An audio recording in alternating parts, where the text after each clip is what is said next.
Hablar de asesinos seriales en el mundo es decir que prácticamente el 70% de estos han sido de Estados Unidos. Casos como Ted Bundy, Jeffrey Dahmer y el famoso asesino del Zodíaco están entre los más nombrados. Pero ¿qué tal sería hablar sobre el nacimiento de una de las historias criminales más perturbadoras de Venezuela? En las montañas del occidente venezolano existe una región donde la neblina suele cubrir en los caminos antes del amanecer. Allí, entre extensos cafetales, carreteras estrechas y pequeños poblados que parecen detenidos en el tiempo, se encuentra el estado Táchira, una tierra reconocida por la calidez de su gente, por sus profundas tradiciones andinas y por la tranquilidad que durante décadas caracterizó la vida de sus habitantes. Pero hubo un tiempo en que esa paz se quebró. A mediados de la década de los 90, el silencio de aquellos caminos comenzó a ocultar un misterio: que personas desaparecían sin dejar rastro. Eran hombres que vivían en situación de calle, trabajadores ocasionales, viajeros solitarios o individuos que por distintas circunstancias transitaban solos por las carreteras rurales. Al principio nadie relacionó aquellos casos. Muchos creyeron que simplemente habían decidido marcharse hacia Colombia, una posibilidad bastante común debido a la cercanía de la frontera. Otros pensaban que buscaban empleos en otras ciudades. Sin familiares que denunciaran inmediatamente sus desapariciones y sin la tecnología de la que hoy disponen las autoridades, cada caso parecía una historia aislada. Sin embargo, detrás de aquellas desapariciones se escondía uno de los expedientes criminales más impactantes de la historia contemporánea de Venezuela. El responsable era Dorángel Vargas, o Dorancel, a quien con el paso de los años la prensa nacional terminaría bautizándolo con el nombre que recorrería todo el país: el Comegente de los Andes. Y el mundo entero lo reconocería como el Comegente de Venezuela. Pero antes de convertirse en el protagonista de aquella historia de horror, Dorángel fue un hombre marcado por la pobreza, el abandono y un deterioro mental que jamás recibió atención. Nació el 14 de mayo de 1957 en Venezuela, en un entorno de profundas limitaciones económicas. La información sobre sus primeros años es muy escasa, pero distintos registros coinciden en que creció rodeado de precariedad y una estructura familiar inestable. Esto no le produjo protección ni acompañamiento. Durante su infancia comenzó a manifestar comportamientos que llamaban la atención de quienes convivían con él.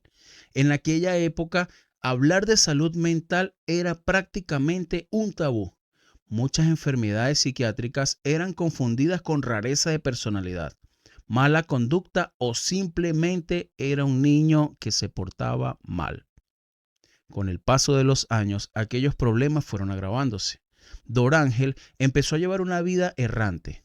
Trabajaba ocasionalmente en labores agrícolas, cargaba mercancías cuando surgía alguna oportunidad y pasaba largos periodos caminando por pueblos y carreteras de los Andes venezolanos. Dormía donde encontraba un refugio y sobrevivía gracias a pequeños trabajos que realizaba o a la ayuda de alguna persona. Poco a poco fue desapareciendo de la vista de la sociedad. Era un hombre de esos que todos ven, pero que nadie observa. Mientras tanto, su estado psicológico continuaba deteriorándose. Años después, especialistas determinarían que padecía de un grave trastorno psiquiátrico compatible con esquizofrenia. Conviene aclarar que este diagnóstico no convierte a una persona violenta. La inmensa mayoría de quienes viven con estas enfermedades jamás cometen delitos. Sin embargo, en el caso de Vargas, la ausencia total de tratamiento permitió que su condición evolucionara sin ningún tipo de control. Los primeros episodios violentos aparecieron antes de que su nombre ocupara los titulares de los periódicos. En uno de aquellos hechos, Vargas fue detenido tras verse involucrado en un homicidio.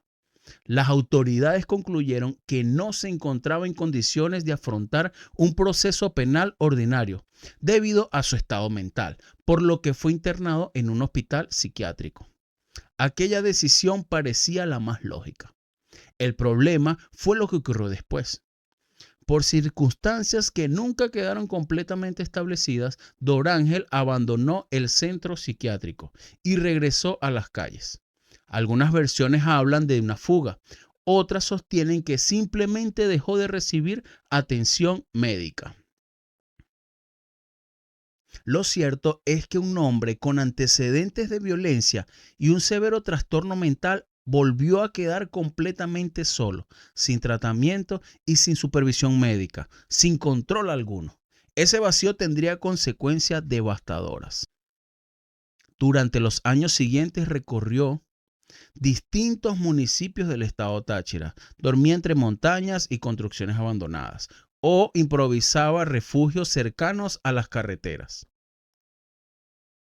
Su aspecto cada vez era más descuidado, barba abundante, cabello largo, ropa desgastada, una figura que fácilmente pasaba desapercibida entre tantos otros hombres que sobrevivían en condiciones similares a la de él. Mientras él caminaba por aquellos senderos, comenzaron a registrarse nuevas desapariciones.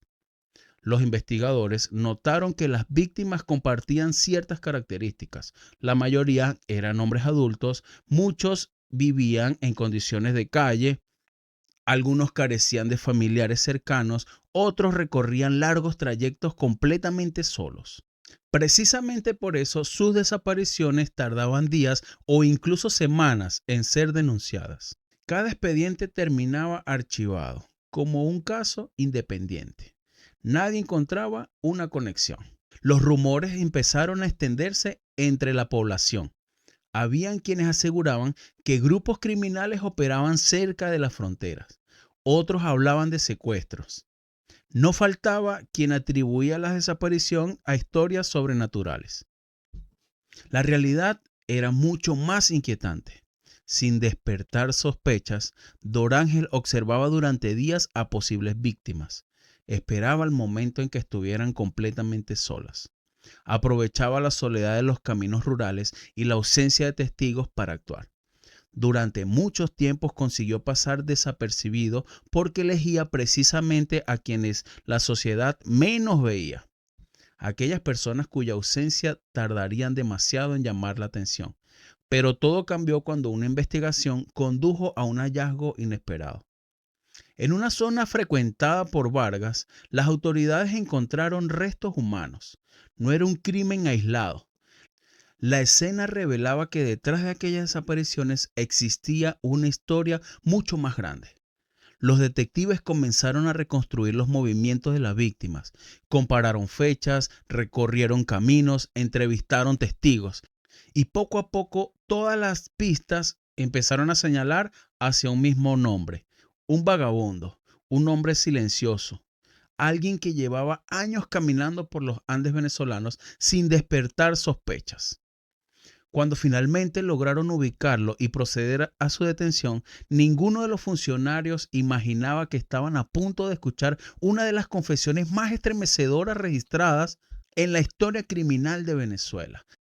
Porque lo que José Dorángel Vargas revelaría en los interrogatorios cambiaría para siempre la percepción que el país tenía sobre el caso. Esta sería la confesión que estremeció a un país entero.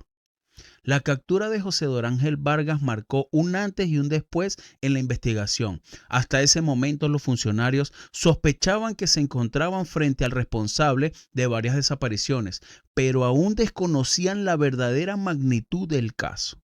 Ninguno de ellos imaginaba que al cruzar la puerta de la sala de interrogatorios estarían a punto de enfrentarse a uno de los expedientes criminales más impactantes de su vida.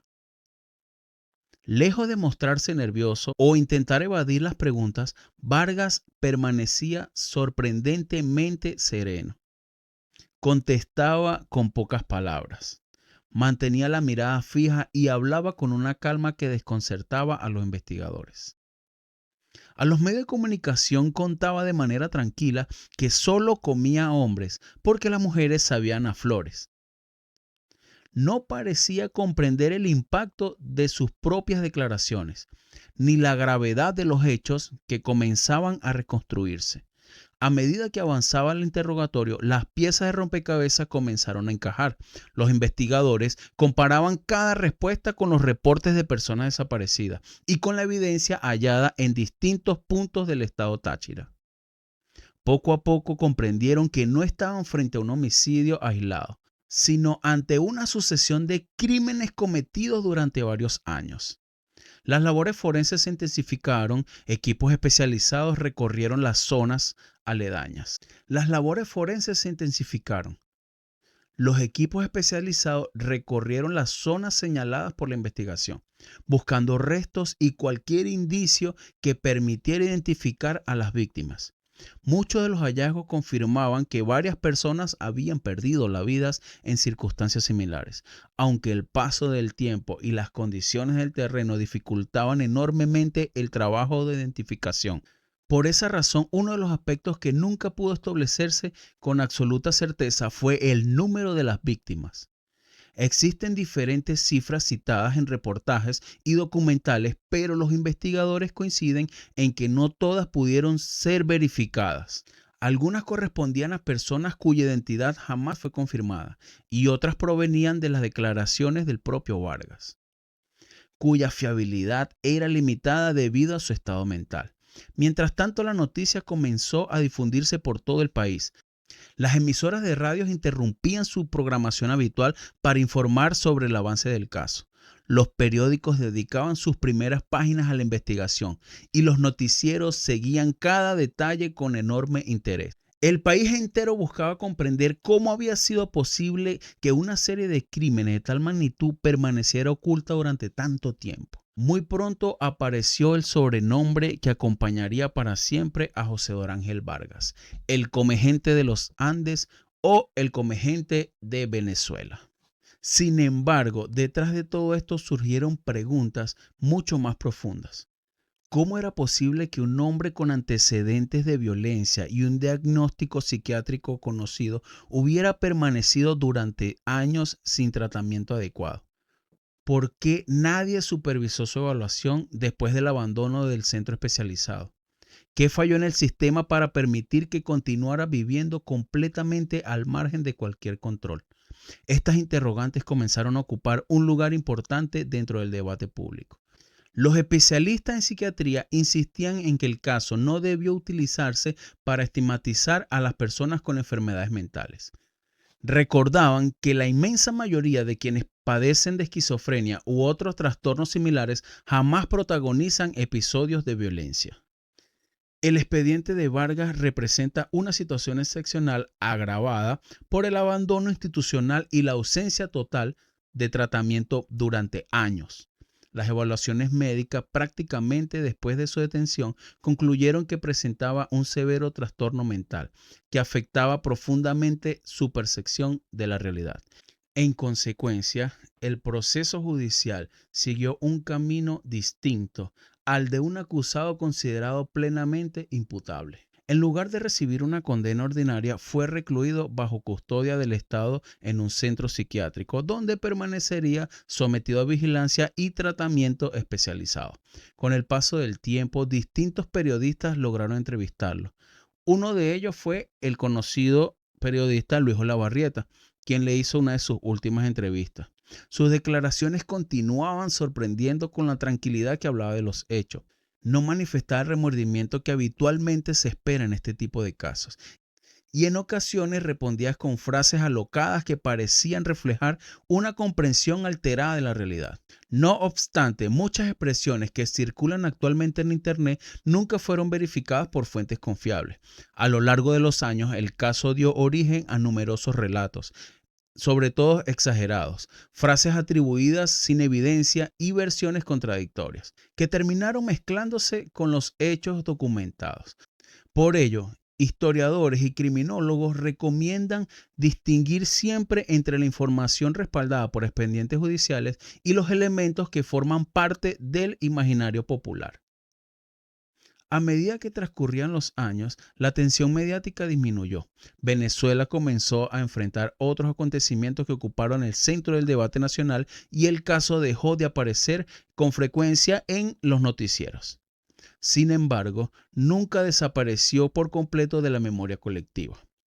En universidades, escuelas de criminología y facultades de psiquiatría, el expediente de Dorángel Vargas continúa siendo objeto de análisis, no por el morbo que despierta, sino porque constituye un ejemplo de cómo pueden converger múltiples factores de riesgo cuando la enfermedad mental es grave, no es atendida, la exclusión social y las fallas institucionales coinciden en una misma historia.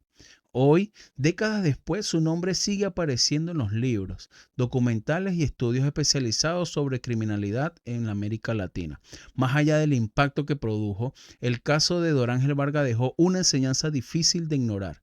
La prevención, la atención médica oportuna y el seguimiento adecuado de las personas con trastornos mentales graves no solo representa un acto de humanidad, sino también una responsabilidad fundamental para proteger a toda la sociedad.